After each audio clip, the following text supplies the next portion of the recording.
দলীয় মনোনয়ন পরিবর্তনের দাবিতে ক্ষোভে উত্তাল টাঙ্গাইলপুরের নাগরপুর দেলদুয়ার। টাঙ্গাইল 6 আসনের সম্ভাব্য প্রার্থী হিসেবে ঘোষিত রবিউল আউয়াল লাবলুর মনোনয়ন বাতিল ও নতুন প্রার্থীর নাম ঘোষণার দাবিতে ফুঁসে উঠেছে তৃণমূলের নেতাকর্মীরা। শরীফুল ইসলাম রিপোর্ট, জানাচ্ছেন মাজহুল আমিন শুভ। টাঙ্গাইল 6 রবিউল আউয়াল লাবলু। সম্প্রতি 237 আসনে সম্ভাব্য প্রার্থীর নাম ঘোষণা করে বিএনপি। তবে বেশ কিছু আসনে প্রার্থী নিয়ে শুরু হয়েছে বিতর্ক।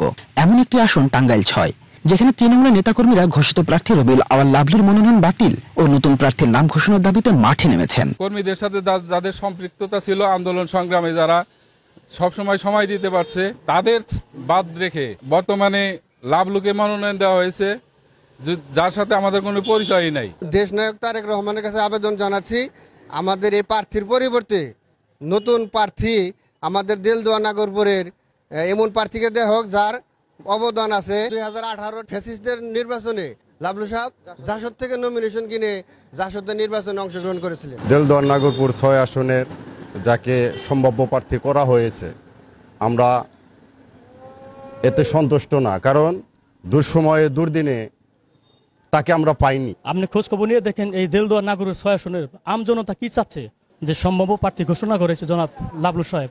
আমরা এটার পরিবর্তন চাচ্ছি। আমি রিকোয়েস্ট করবো হাইকমান্ডের কাছে এই 16টি বছরে যে আপনার ত্যাগ স্বীকার করছি, ত্যাগের জন্য আমরা একটা মূল্যায়ন হয়।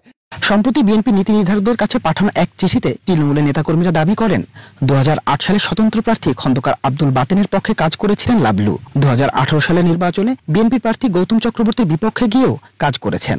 আজ আমার 90 বছর বয়স হয়েছে, আমি কিন্তু লাবলু চিনি নাই বা দেখি না, তার নাম শুনি নাই। নাগরপুরের পরিবর্তন চাই আমরা। যে প্রার্থী আসছে, এই প্রার্থী আমাদের এই এলাকায় কেউ চিনেই না এবং তারে কোনোদিন দেখেও নেই। চার দোকানে যে অর্থ এলাকার সব মানুষই আসে, লাবলু ভাইকে চায় না। আমার 80 বছর বয়স হয়েছে, আমি লাবলু নেই দেখিনি, ভোট দিব কি? বিশেষ করে দেলদুয়ারের অধিবাসী যারা আছি খুব ব্যথিত, দুঃখিত। এই জন্য একটা পরিবর্তন চাই।